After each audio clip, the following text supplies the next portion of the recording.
Let me do three things, if I may, just before I start. The first one is that this is not a talking point. And you all, because we're all human beings, know of what I speak. There are people in our lives where when you meet him or her for the first time, you just know you're going to be friends. I mean, you're all terrific, trust me, right? But we're not all going to be friends. It's a big world, you know?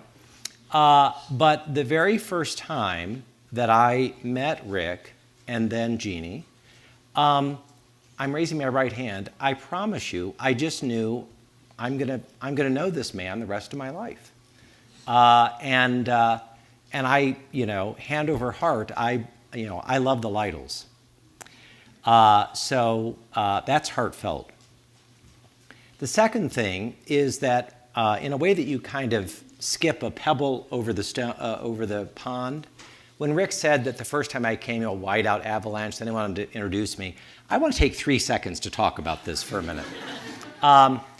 My wonderful executive assistant, this is a promise, January, Colorado, Kenosha Pass, Buena Vista, I had a small Toyota Corolla, right? And I drove up to the ranch in the sky, and it was snowing when I arrived and snowing when I left. And I remember speaking up there, you remember this, and I'm watching it like blizzard conditions, and I'm thinking, I need to be in Washington tomorrow. And I foolishly, there's that word, foolishly, you're going to hear a lot about that. I drove down the mountain back to Denver, was delayed, and I learned that on my way back, after hitting 2 whiteouts, that means you're in the middle of some place on an interstate and you just have to stop, there was an actual avalanche, like a real one. We don't have those in Washington. We have other avalanches, right? An avalanche of your tax money. But that was quite a moment, yeah. The third thing to say is that I've never been to Abilene. I've been to Texas 5,000 times, but never to Abilene. And but I feel in my heart as if I've been there my entire life. Because, by the way, you all keep staying the same age, and I keep getting older when I come to these podiums. But the ambassadors of Abilene Christian, all of you, you're really remarkable people. I mean that. You're remarkable. I travel a lot, and I go to college campuses a lot. There's really only one ACU, and you're all very special. The last thing to say before I begin is the following, and this is, I hope, the most important thing to say. You are looking right now at a poor, miserable sinner. You know, in real America, we have farmers, but in Washington, we have formers. We're all formerly something. And here's why. Because we spend too much time focusing on the resume virtues instead of focusing on the eulogy virtues. So I'm going to talk about that tonight. And I'm going to encourage remember what C.S. Lewis said, right? We are not bodies with souls, we're souls with bodies. Okay. So tonight, I am going to speak to all of my favorite new souls, right, about why the eulogy virtues are a lot more important and lasting than the resume virtues. And I want to begin with one of my heroes. You've heard of Abraham Lincoln, right? I'm a Lincoln man. If I spend the rest of my life only reading and learning about Lincoln, I'll be a happy camper. Lincoln is the best of us. An extraordinary, exceptional, remarkable human being. By the way, never spent a single day in school. Memorized about half of all of Shakespeare's plays. Liked to quote Macbeth and Hamlet in common conversation, And he was preoccupied with Euclidean mathematics. He was a remarkable litigator, a very talented litigator, and he learned from Euclid that you cannot merely assert, right? Everyone is entitled to his own opinions, but not everyone's entitled to his own facts, right?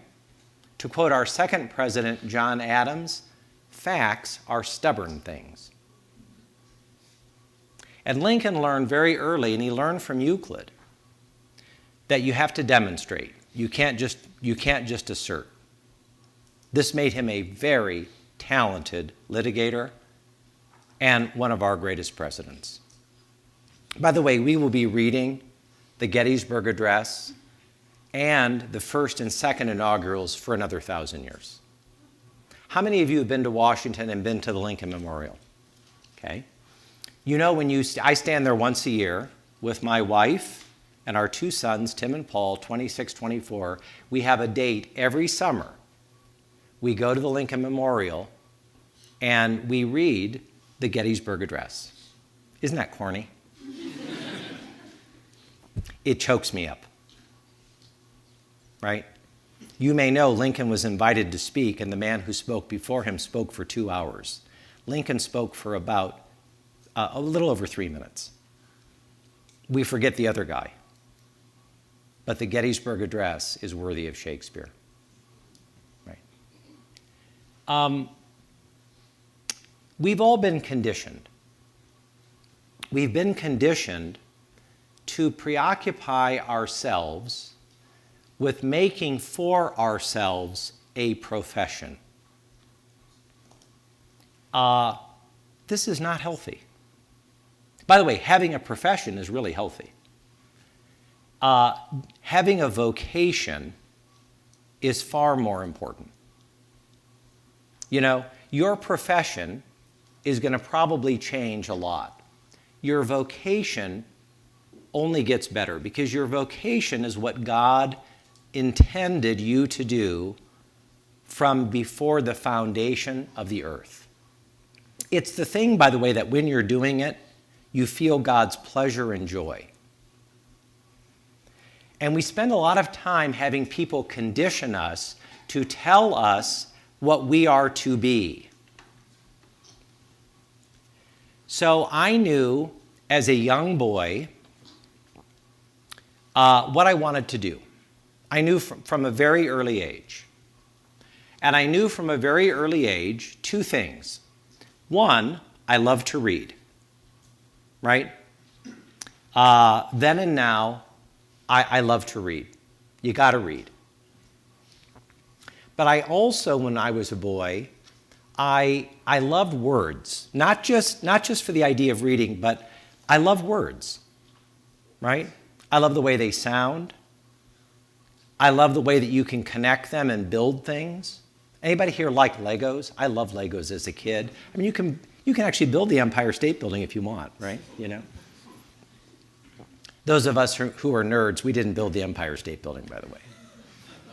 But I knew as a boy this combination of words mattered. And I also loved people.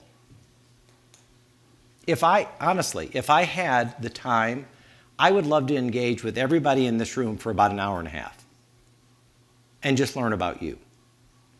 By the way, I had the most fascinating dinner party tonight talking about the atomic bomb and the Manhattan Project. You know, just a little light supper conversation. I also knew as a boy that I loved current events. I remember growing up in Fort Wayne, Indiana, my hometown. I call it the center of the universe. And I remember watching the evening news reports in the era where you only had a couple of news shows a day, and thinking, people get paid to hold a microphone and stand in front of the White House and say what they think is going on. And other people travel around the country and the world, and this combination of people and words, and it's a big world out there. Wow, what an exciting place. I was a cradle Christian. I was raised in a very serious Christian home. My parents married for love. My mother has gone to heaven. My father is still my best friend, next to my wife. My father's 85. I speak with him twice a day and have my entire life, no matter where he or I are at on planet Earth. When I was a boy, I didn't worship my father, but I think I came close. He's a true gentleman, a remarkable person. And my father said to me when I was 8 years old, you ready for this? He said to me, I don't really care what you do professionally, Tim. He said, I just want to make sure that when you're doing it, are you ready for this? And I just turned 59 just last week, born on Epiphany, right? 4 wise guys came that day, right? My father said to me, I don't care what you do with your life, just make sure that when you're doing it, that he said to me, this is my dad, just make sure you're singing when you go over the mountain. And as a result, by God's grace alone, I've never had to work a day in my life. By God's grace, and I say this with great humility, I've always loved what I've done professionally as an extension of my vocation. I find great joy and great contentment in working for Focus on the Family. I'm terribly biased. I think it's the greatest ministry in the history of mankind. That's a little overstatement, but it's a remarkable place. And before that, as Rick mentioned, for nearly 8 years, I worked at the White House as a special assistant for George W. Bush, and before that, 10 years in the U.S. Senate. Why am I telling you all this? Because as a young boy, I mean, in a way that seems in the deep, dark mysteries of life, the seedlings of pride were planted very deeply in my heart. Now, I don't know if there's anybody in this beautiful room who suffers from pride, but if there is, you and I were destined to meet tonight. And I'll put the finest point on it possible. We had a divine appointment to meet tonight because prideful people, pride is a poison. Now, I'm not speaking metaphorically. I'm going to say it again. Pride is a poison. It's toxic. It's malevolent. It's vicious. It's self-interested. It looks out for itself before it looks out for anybody else. And it sneaks in on cat's paws in your life. Now, hand over heart, there's nothing in my own background that should have caused me to be prideful or arrogant, but I was. Anybody here know the great Soviet writer Alexander Solzhenitsyn? Does that mean anything to anybody? He was a Nobel Prize winning author. He is one of a handful of the most important writers of the entire 20th century, and he wrote the most important book on communism. It's called The Gulag Archipelago. This was the worst of the Siberian Russian prisons, and Solzhenitsyn was put there. By the way, he went into the prison an atheist and came out a Christian. And the Gulag Archipelago ends by him turning to the prison on the worst day in Soviet winter history and saying, "God bless you, prison. God bless you, prison." Because it was in that hellhole that he met Jesus Christ. Why do I mention Solzhenitsyn? Of all of the things that Solzhenitsyn ever wrote, and by the way, I say again with humility, I've read most of what Solzhenitsyn wrote in his novels. the most powerful line that I can remember is very easy to remember. Ready for this? Live not by lies. Live not by lies. Prideful people are inherently deceitful people. And self-deception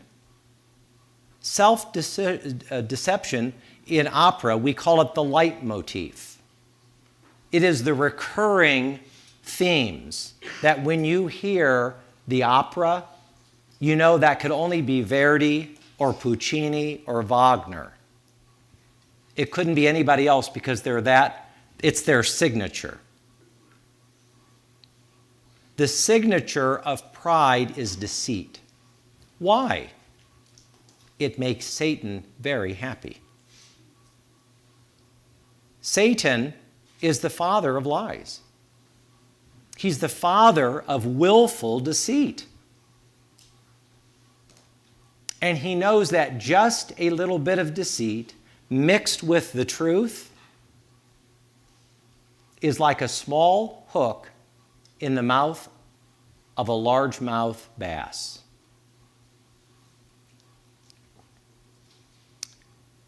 So, as a young boy, with all of the grace notes that God could have given to anyone, a wonderful family, a wonderful growing up, a beautiful community,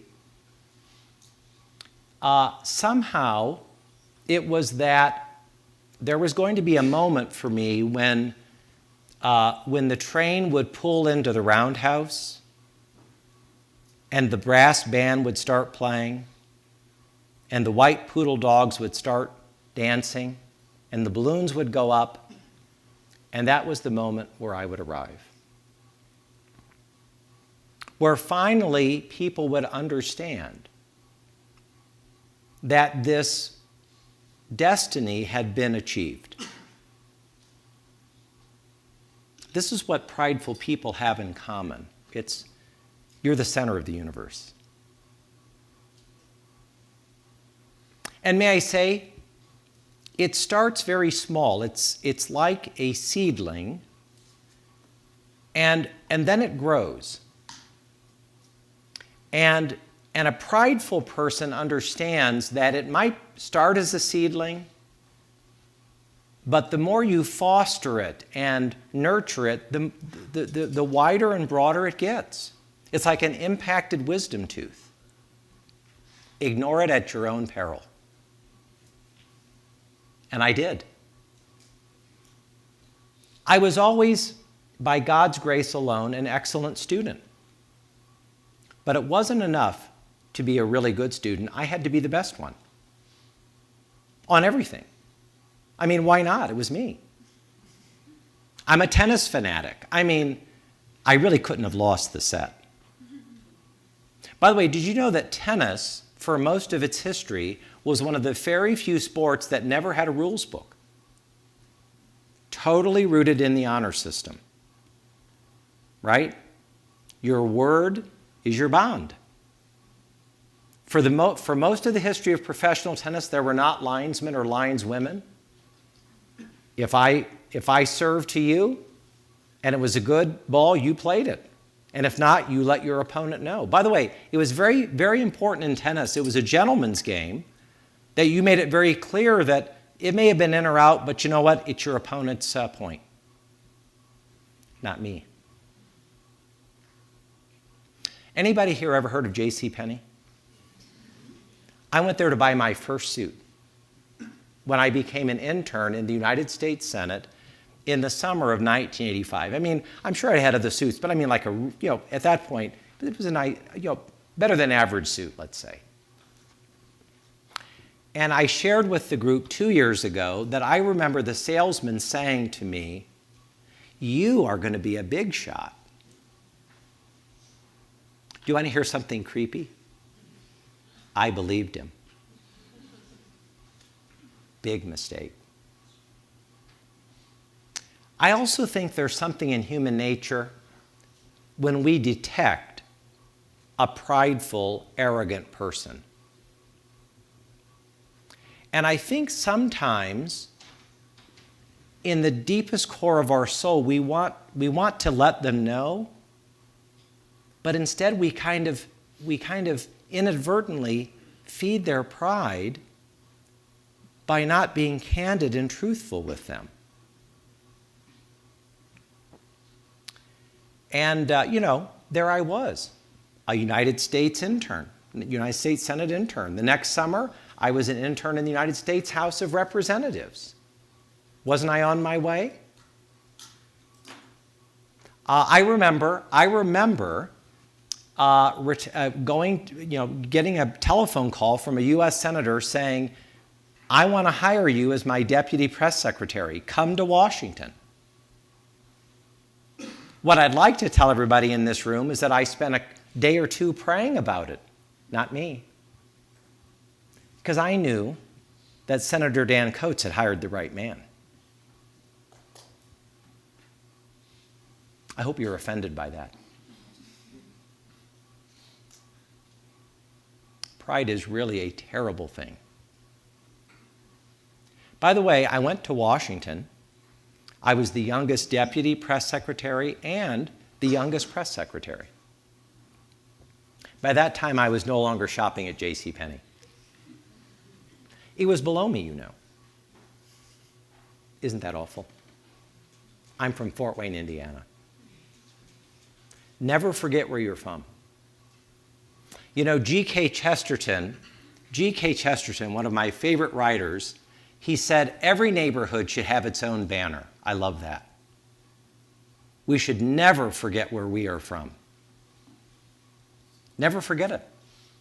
Never, ever forget all of those people who made a remarkable God bless you, a remarkable sacrifice for you. And by the way, it's very often the case that the persons who make the biggest sacrifices for you are the ones that you've probably forgotten first. It's amazing what the opposite of prideful people will do for just about anybody. I am certain that as I was going up the resume virtue escalator of life, that I was building my resume and I was forgetting all the little people. The little people. That's haughty arrogance. It's Pharisaical. Don't you love when the Pharisees come to Jesus? Who do you dine with? That kind of stuff. And 10 years in the U.S. Senate, that's a long time. In dog years, that's 1,000 years. And Dan Coates retired from the Senate. I was offered a wonderful job in a foundation. He said, "You're making a very big mistake. You've worked this end of Pennsylvania Avenue, which means Capitol Hill, for all these years. You ought to work in a presidential campaign." You know what I thought when he said that to me? I thought to myself silently, why didn't I think of that? I thought to myself, a presidential campaign could really use me. See where I'm going on this? And I joined a presidential campaign. By this time, I was married to the love of my life, Jennifer Elizabeth Carson Goeglein, my favorite person by a factor of 1,000,000. If you forget everything I've ever said, please remember this. I married the girl of my dreams, who then and now sacrificed everything, and I mean everything, for me. Try being a U.S. Senate press secretary in the age before email. You get lots of calls at 2 and 3 in the morning from the media. And 2 sons, Tim and Paul, 28 months apart. Love them all more than life itself. I took a job in a presidential candidate for Governor George W. Bush of Texas. Have you ever heard of him? We rented our home in Alexandria, Virginia, and drove to Austin, Texas, where it was 115 degrees for the first 2 weeks. What had we done? Everything was brown. And I worked 6.5 days a week in a very small cubicle. I took a 75% pay cut. And I learned a lot. It was a remarkable experience, the Bush campaign. By the way, Election Day 2000, some of you may or may not know, nobody won. How could that happen, right? Nobody won. Off they shipped me. 32 days in Florida, 9 different cities, Bush versus Al Gore.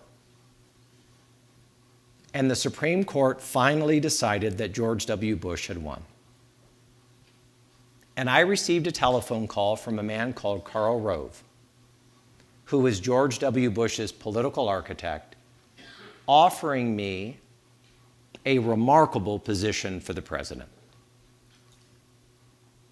Now, as your brother in Christ, here is my first major confession to you.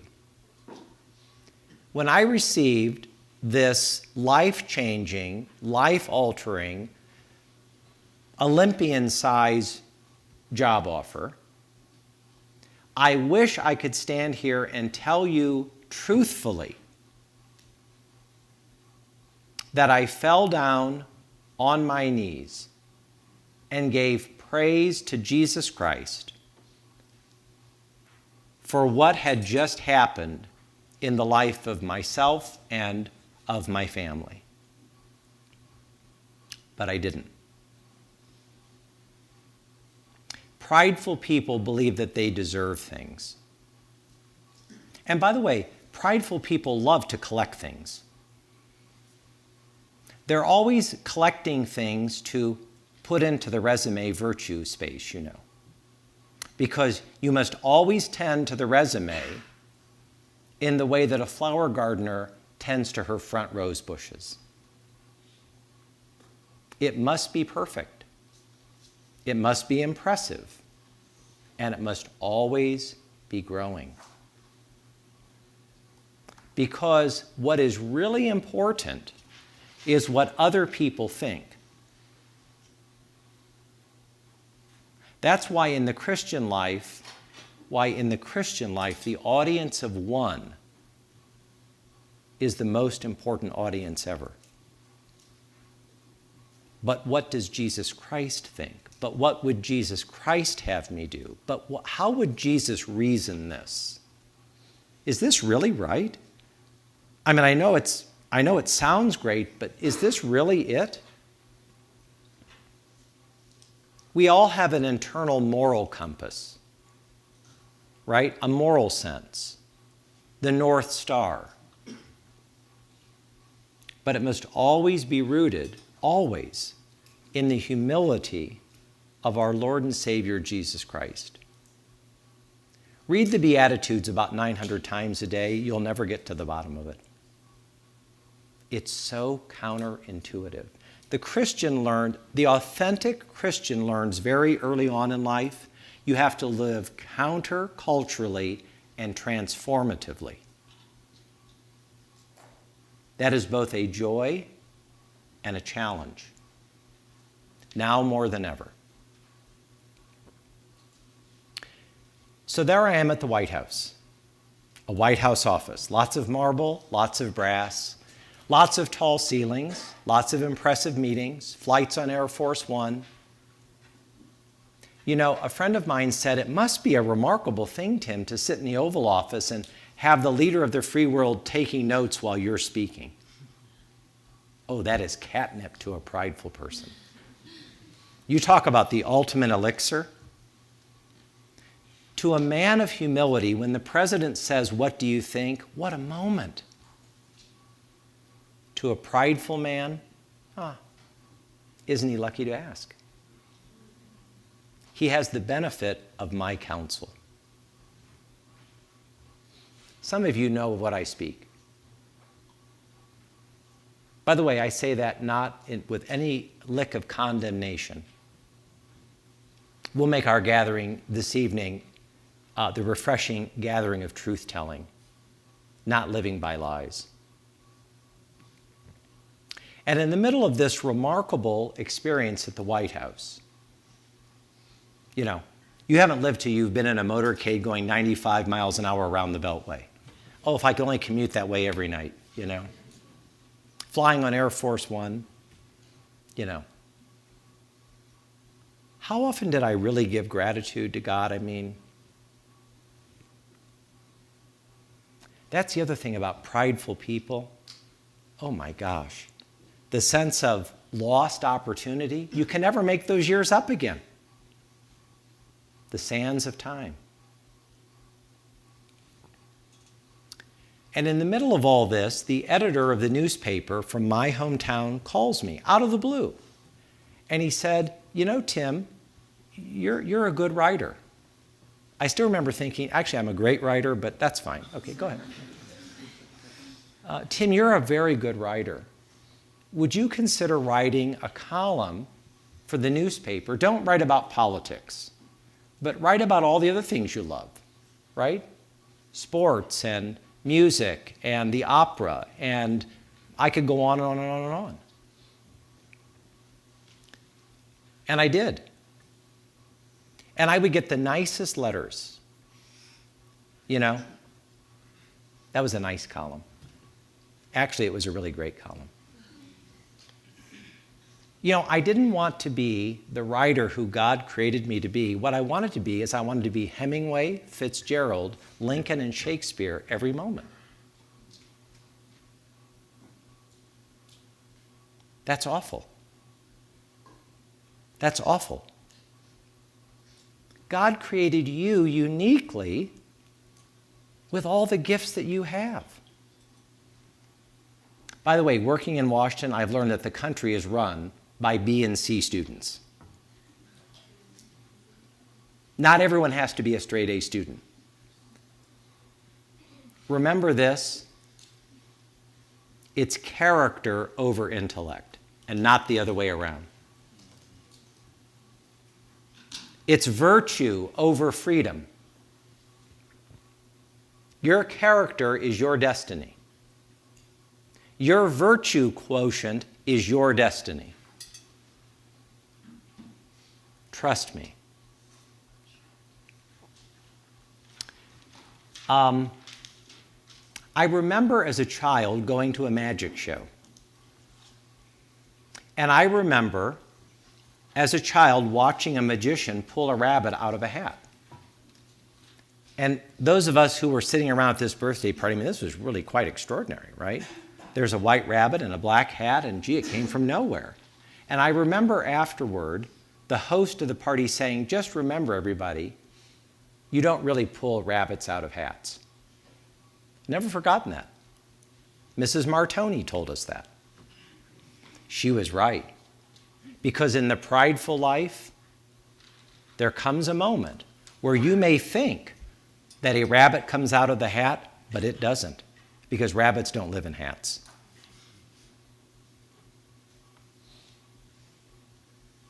So I wrote this column, and I came back in year 7.5. By the way, in the White House, the typical tenure is about 18 months, because each day can be 16 to 14 hours.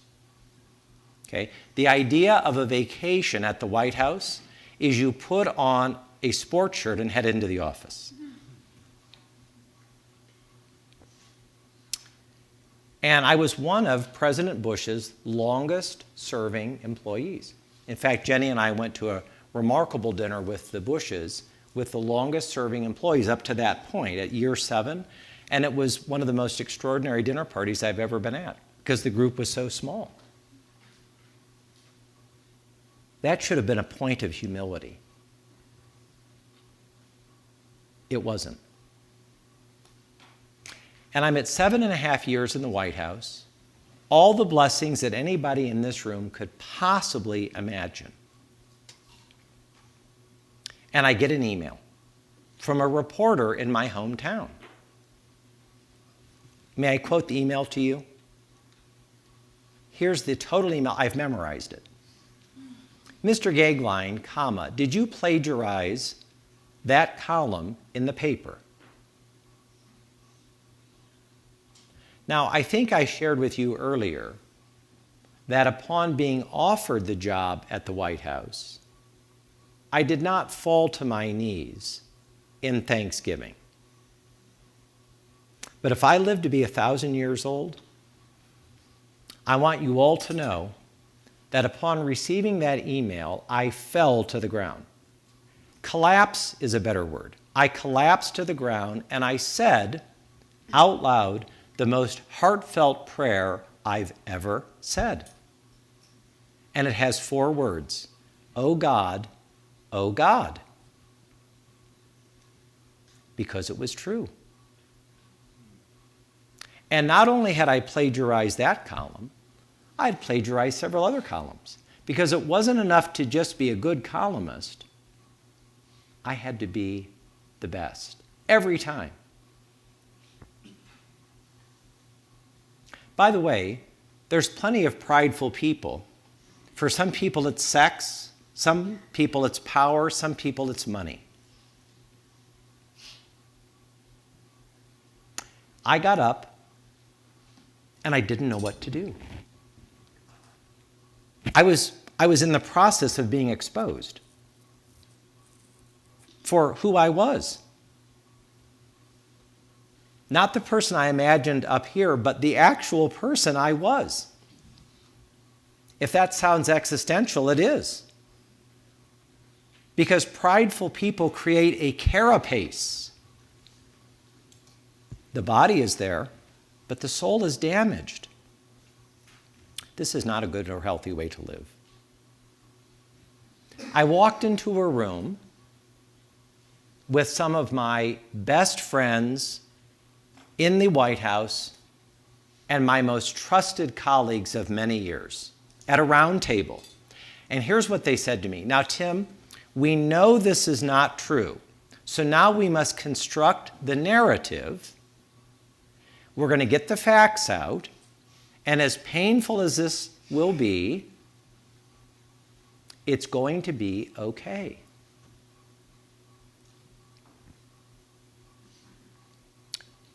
And just like we're listening to these endless fans in this room, amid the silence, I remember sitting around that big table listening to the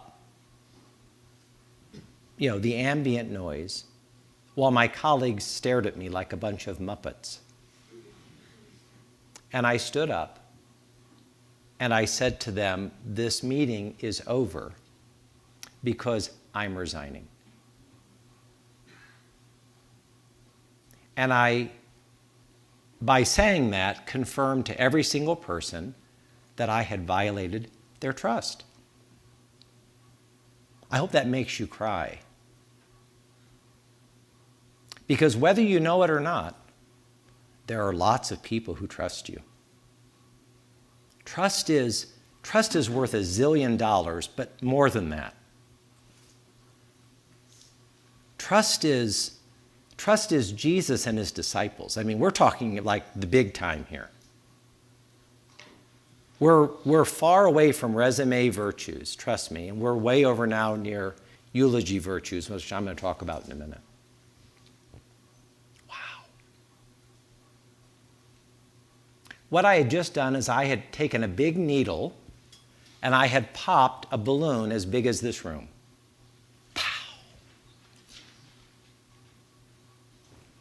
I walked down to my office, and I'm a very low-key person, by the way. Low maintenance, LM, low blood pressure. My hands were shaking as if I were an Alzheimer's or Parkinson's victim. I like to type, I'm a nerd. I typed out my letter. Dear President Bush, I have violated your trust and I resign. Effective immediately. Sincerely yours, Timothy S. Goeglein. Now, I don't know if it's a word, but I slunk out of the White House like a snake. Is it a word? Oh, good. Oh, you don't know. I don't know either. It's a good word, though, isn't it? It sounds like what it is. Yeah. I slunk out of the White House. I couldn't even look into the eyes of the security guards who put their lives on the line every day for my safety, because I violated their trust too. I knew them all by name. We were friends. Boy, was I rotten. Got in my car, it was a Friday. And I drove home to the People's Republic of Alexandria, where I live. By the way, Jenny, my wife, had been at Mount Vernon that day on a field trip. Yes, it gets worse, you're right.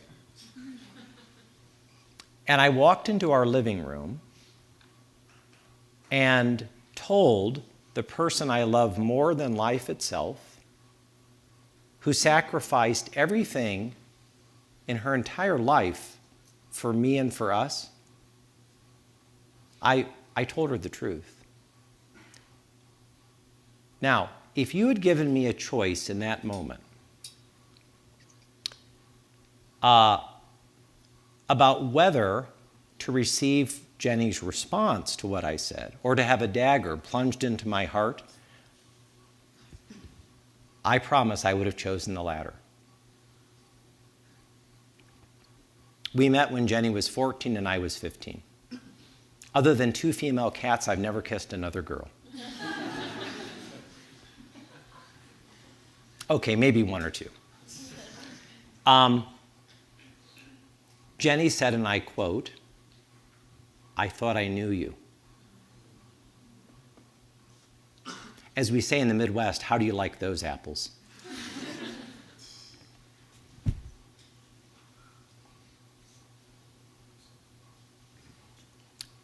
I didn't know that God created that many tears.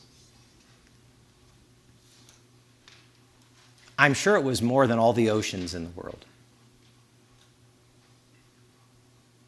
And then to tell our sons and my parents and my mother-in-law. And then to be on our circle in Alexandria at 3:30 in the morning and to hear the Wall Street Journal, the New York Times, and the Washington Post hit our doorstep and to know I'm in it. And that all of our friends and neighbors will know the story if they didn't already. By the way, I made the ticker tape at Fox News, MSNBC. You can just imagine what they said. The president's outreach, and I deserved all of it because it was true. And you know who was to blame? Me, myself, and I. There were no extenuating circumstance. I knew what I was doing, and I did it anyway. Nobody to blame. I owned it. Boy, did I own it. I lived by lies. I was a plagiarist. Back to Lincoln. May I quote Lincoln? This is a good one. You can fool some of the people some of the time. And you can fool all the people some of the time, but you can't fool all the people all the time. Isn't that a great line? Oh, that's so practical and true. Deceivers, prideful people will be found out. Pray God with humility that if you're in this circle of people, and I pray you're not, but if you are, it's really okay, because today can be your liberation day. Liberation days are really good, because as I was telling the truth, about 900 zillion pounds of barbells came off my shoulders that day. I was telling the truth, and oh, was that refreshing. I went in on Monday to begin taking the pictures off the walls and cleaning out my desk. By the way, in the political class, when you have done what I did, you are persona non grata. A kind of divorce takes place. You could be there 8 minutes or 8 years. Tim who? I don't think we know him. No. The political class, right? Yeah. And I received a call that was one of the most shocking of my life. Shocking. It was the chief of staff. Oh dear. The boss wants you to come to the Oval Office. Now, if it's good news at the White House, it's the president wants you to come on over. If it's the boss, this is not good. This is your woodshed moment. I know I'm talking to a few Texans. Texans are very comfortable with the truth, and so is George W. Bush. And I violated every possible professional and personal trust as a brother in Christ and as an employee. The president and I said with humility, genuine humility, had a level of remarkable trust and above all, our faith in common. We had prayed together many times. And boy, did I deserve what I was about to get. I walked to the Oval Office. I was waiting for a parade, essentially, of fellow colleagues so they could all read me the riot act. That's how it happens, when you've either resigned or being prepared to be fired on ethical grounds. I got to the Oval Office and there was no one there. It was like a Bugs Bunny cartoon, Hello in there. Tim, is that you? Oh dear. At that moment, I knew it was going to be really bad because it was going to be just the president and me. Mano on mano. Oh, that's bad. Especially if they wear boots and they're from Midland, Texas. Then he said something which was even tougher. Could you please shut the door? Oh, gosh. The president was standing in the middle of the Oval Office. And I walked up to him. And I looked him in the eye. And I said, by the way, I hadn't slept at this point in 3 days. How could I? I had met my conscience for the first time. Conscience is a beautiful thing, by the way. I've not spoken, maybe I'll do it next year, but I want to give a talk on what is the conscience. It's such a gift from God. Only God could create a conscience. Don't ever violate yours, ever. I walked to the middle of the Oval Office. I'm staring the leader of the free world in the eyes. And I said, Mr. President, I owe you. And he said, you're forgiven.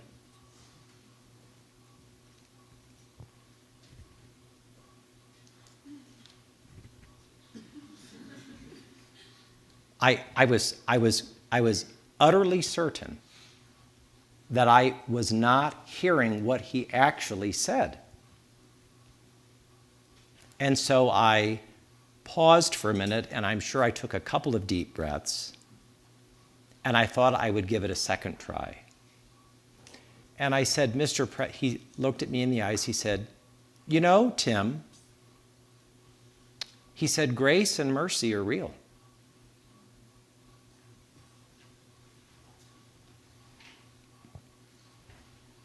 I was so overcome and shocked that I really did not know how to respond. I didn't want to faint on the president. I gathered my thoughts and I tried a third time, Mr. President, I owe you an apology.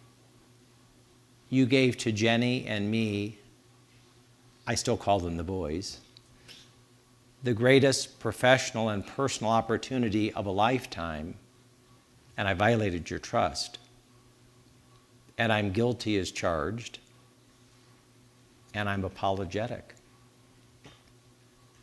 Tim, he said, grace and mercy are real. He said, I've known grace and mercy in my own life. You're forgiven. He said, now we can talk about all this if you want, or we can talk about the last 8 years. And in good George W. Bush fashion, he said, and I quote him, I'll let you decide. And he was as good as his word. He said to me then, sit down, sit down, sit down. Over here, he said, over here, just like these two chairs here. In the Oval Office, the protocol is the president always sits here, and the guest from a foreign country or the vice president or an honored VIP sits here. Not a poor, miserable, deceptive plagiarist who has embarrassed the president, violated the president's trust, and violated the trust of every one of his colleagues, not to mention his family. This is very serious business. Very serious. Plagiarism is a very serious violation.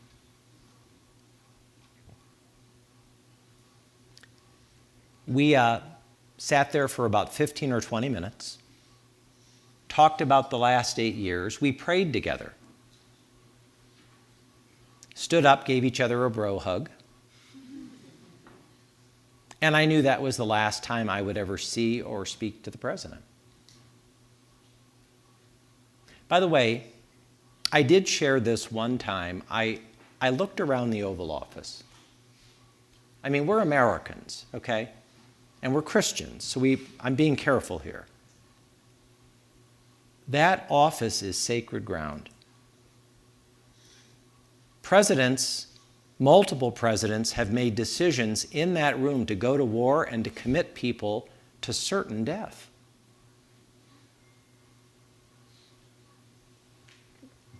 And I looked around that room and I thought, wow, you have really screwed up. What have you done? I thought to him, what have you done? Who do you think you are? I thought of my grandfather, by the way, an immigrant.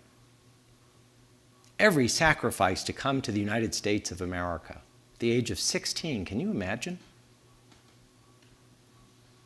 I violated my family honor. I did. Lock, stock, and barrel, no excuses. Family honor matters, by the way. Doesn't matter what your family is. Every family is important. Everybody counts equally. I'm so glad heaven is not a democracy.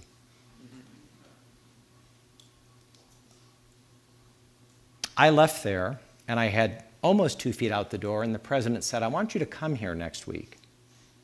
Pardon? I want you to come here next week, and I want you to bring Jenny and your sons so that I can share with them what a wonderful father and husband you are. What? I'm speaking just to the men for a minute.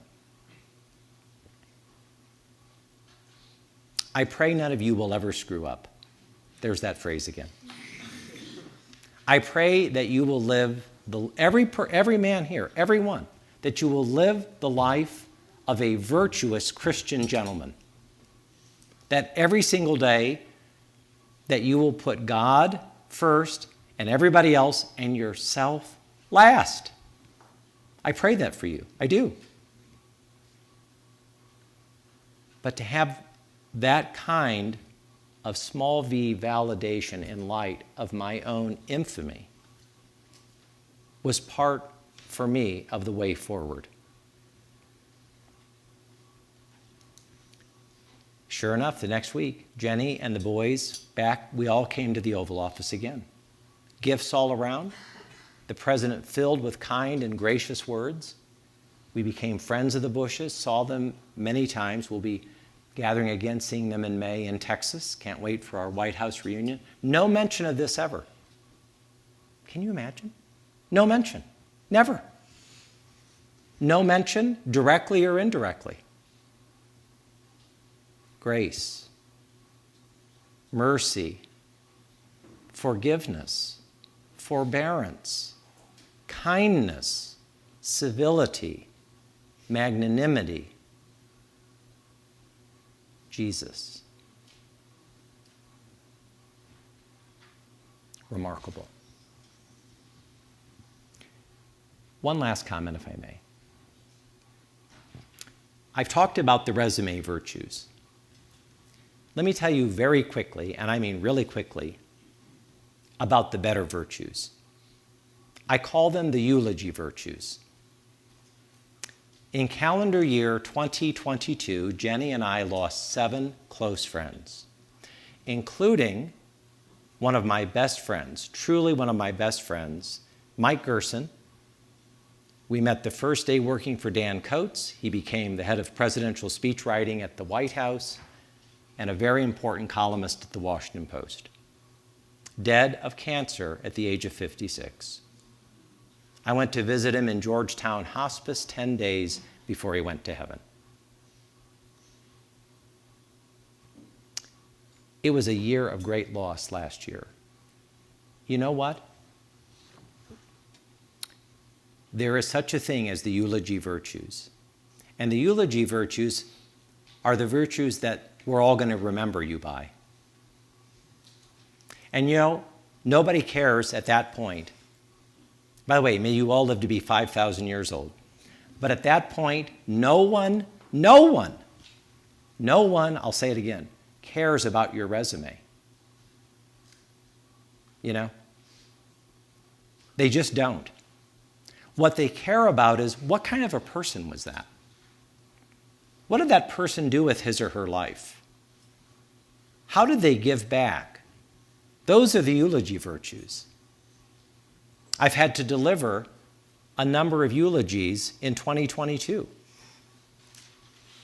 I'm positive, I'm 100% certain that the most important thing about my eulogies had very little to do about anybody's former profession or what they scored on their French test in junior year, right?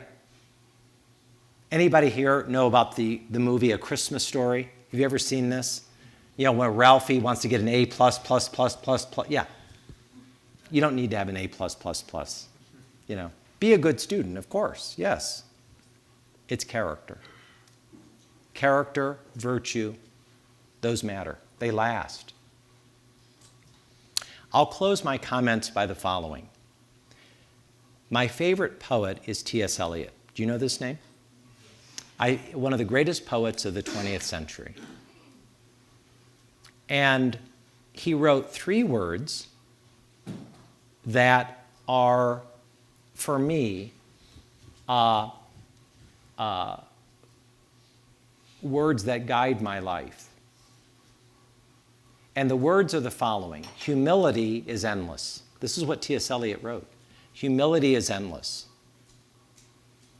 Humility is the exact opposite of pride and arrogance and haughtiness. Humility is bottomless. It's limitless. It's to the moon and beyond. And humility, authentic, genuine humility, this is a promise to you, every one of you. Genuinely practiced daily humility will give you a wonderful life. And I pray that it will be the humility, that your humility will be the eulogy virtue that they will all remember you by. It's a nice way to live. I learned the hard way, and I hope nobody here ever has to learn the hard way.